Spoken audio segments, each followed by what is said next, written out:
Hello everyone, and welcome back to another one of my videos, and this one was requested by a few of you, and I also just wanted to put it up because I put up Silas's and I got my birth that I actually wanted, so I really wanted this to be like documented and permanently on my channel so I can just look back and so you all can see that it's possible as well if you are also pregnant or interested in having a VBAC. Here is the story of the birth of my second son, Dominic, who was an all-natural unmedicated VBAC, which is a vaginal birth after C-section. So as you know, my first son, Silas, he was an emergency C-section at 32 weeks because he was born 8 weeks early, of course. So he wasn't completely turned around like I was supposed to be head down. So I was breech. It was super early.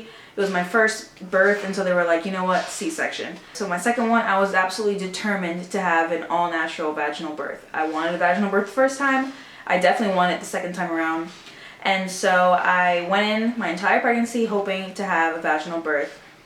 And they told me, you know, it might not be possible because you know, they always have a list of things that's going to go wrong for you.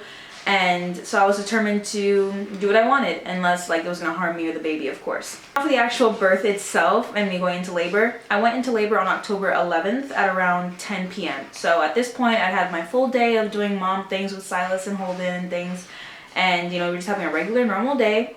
I'm pretty sure I had class that day, actually, that morning. Because as you guys know, I was in grad school. Well, I still am. But I was in grad school at the University of Minnesota, and we had class in person, like once or twice a week. So that morning, I went to class. I felt perfectly fine. I was like, just another week of being a college student, waddling around campus, you know.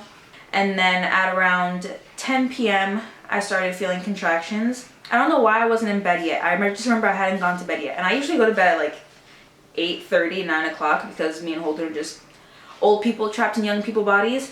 But for some reason Holden had gone to bed. He was already asleep and I was just like restless, and I felt very like I was just wired, you know. I was just ready to just do things. I just wanted to get things done around the house. I was just not able to fall asleep. So I remember I was like doing things in the office, probably doing homework or whatever.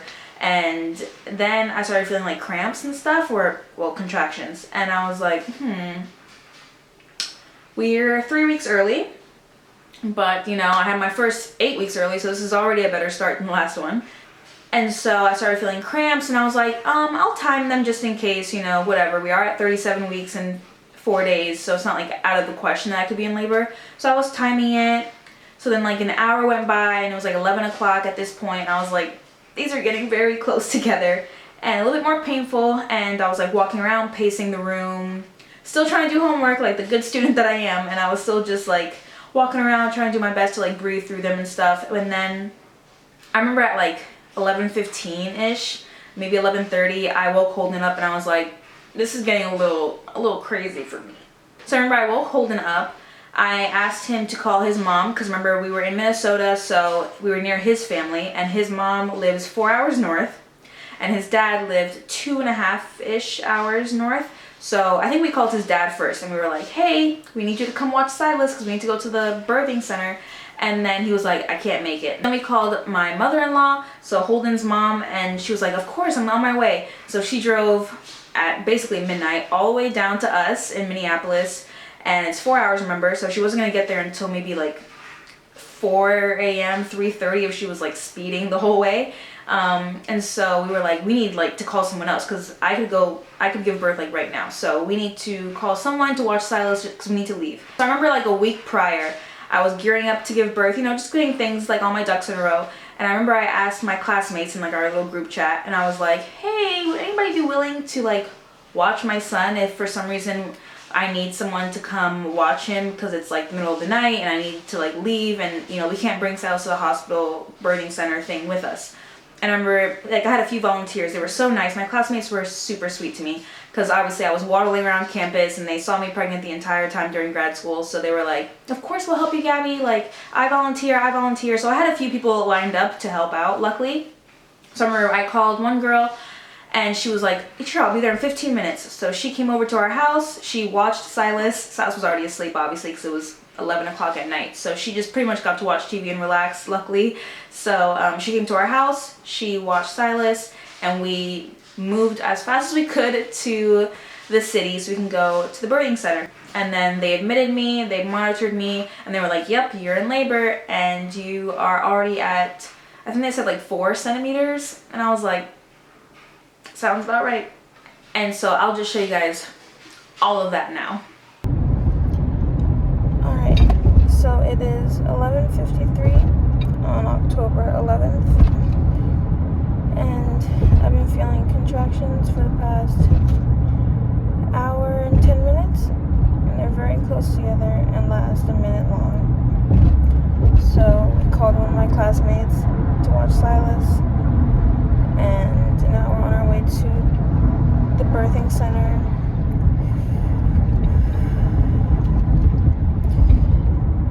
Like 4 contractions in the car. It feels terrible having them in the car. Yeah, especially because I'm not driving slowly to get to the hospital. Yeah, we're about 8 minutes away. I hope this is the real deal, because if not, what the fuck? This is sweat too. It's been a while since I've eaten, which sucks, because if this is a long labor, then I'm not gonna get to eat for a very long time. But hopefully he comes quickly like his brother, so that I can eat. But we're already an hour into labor, so hopefully that means there's only like 3 hours left, since Silas's was only like 4 or 5 hours. But we'll see you at the well, not the hospital, the baby center.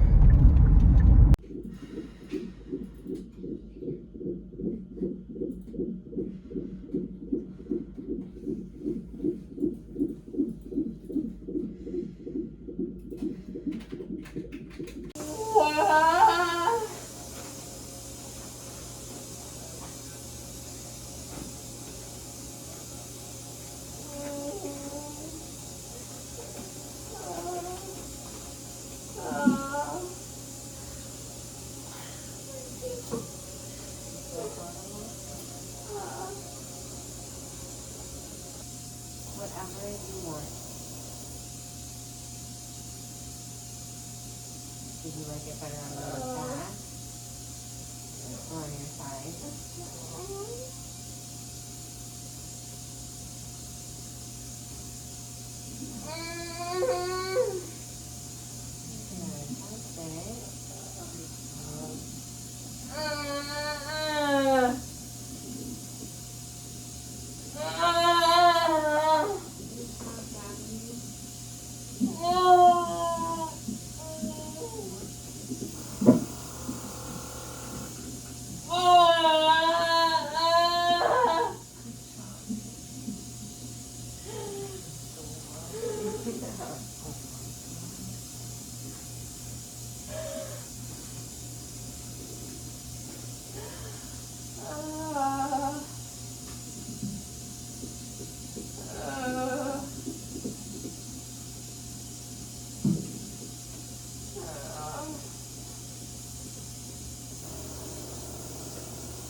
Exactly what to do.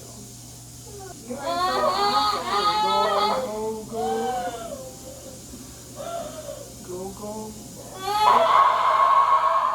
Good job, baby. That's the way. That's the way. Good scream, baby. Good job. Good job.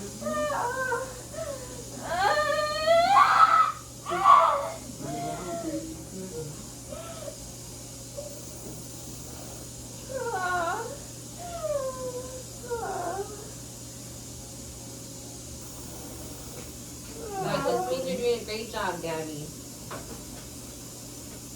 Like, hold on, watch.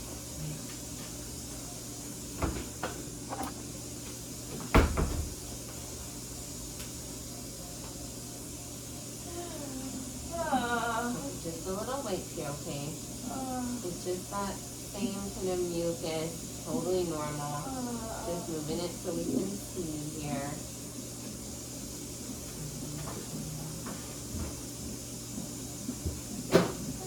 I'm gonna check to see if that cervix is gone. Gabby? Okay.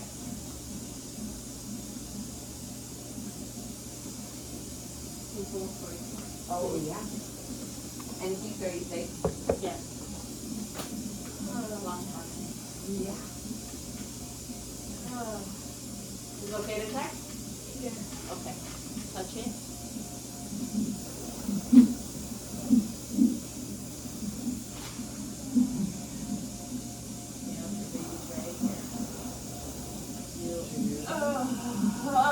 Sorry, you're complete. You can keep pushing.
Can you grab your baby? Right under. Grab your baby. Hi, baby. There you go. Can you grab your baby? Hi, baby. Hi. Yep. Get on your back. Oh, nice work. Okay, I will. She's trying to surprise. So I've got baby. Let's get you turned around so we can get a good look at your bleeding here, okay? Hello.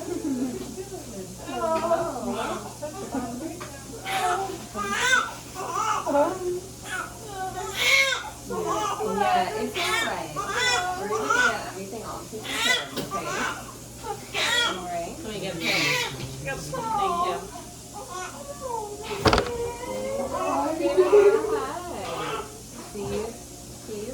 Can I get some rectal side effect on you? Yep. Thank you. Got it? You okay? Okay.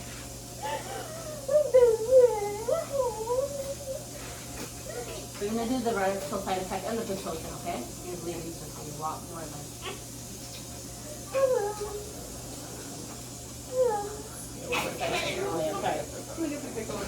Okay. Yep. Do you want to get the rectal side effect? I have it in my hand. Okay. So the side effect takes 20 minutes to work immediately, so we'll do that first.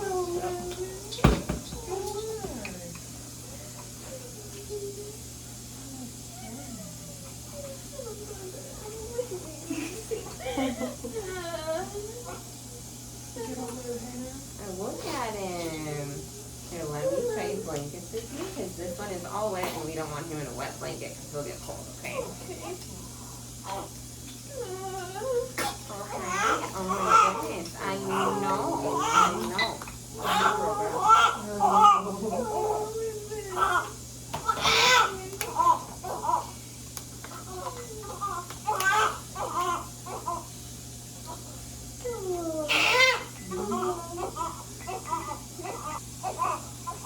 You gonna cut the cord? Yeah.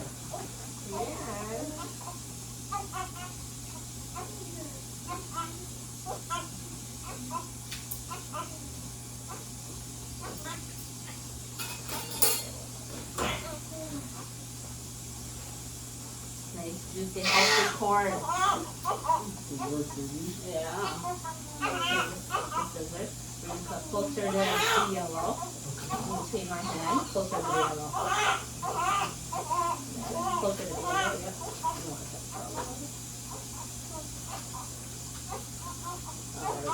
Yep, move baby up.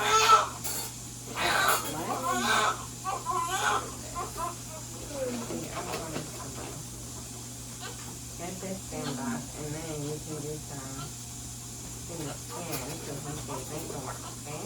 Pour blood is on the table. Thank you.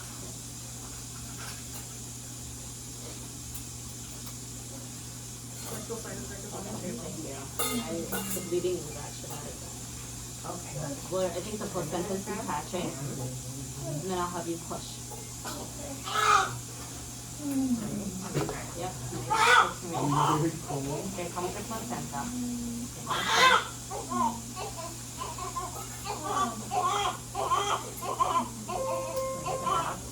Yes, please. Thank you.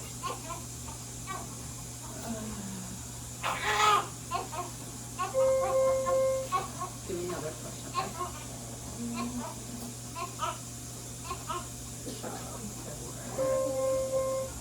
Okay, I'm gonna put your head back a couple inches, okay? There you go. Now push it out.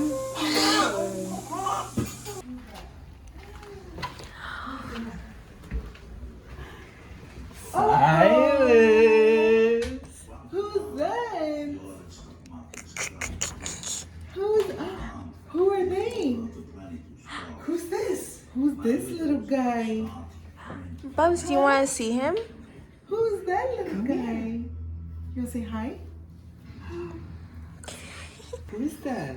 That's your favorite. That's your new toy? I missed you too, baby. Huh? Who's that? He's almost smaller than Silas. He's 2 pounds bigger. Yeah. He looks itty bitty. In the picture, he looks so chunky. Who is that? Well, everyone feels small compared to him. Oh, on that little console. Say hi. What's that? I do not want that. He said, And that's the story of how we got this little angel, huh? Right, Dee? Yes. And here is the result of that pretty quick labor and delivery of my second son. So this is Dominic. Say hello to everyone. This is their first time really seeing you. On YouTube, at least. That's all for today's video. Hope you guys enjoyed. I hope it gives you hope if you are also hoping for a VBAC. And if not, I hope it was entertaining to watch and not too crazy. I know I was screaming and moaning a lot, but that's labor and delivery. Thank you guys so much for watching, and I'll see you guys next week. Bye. And then here is the product of that labor and delivery, right? It's me. Say, I'm Dee. Oh, okay.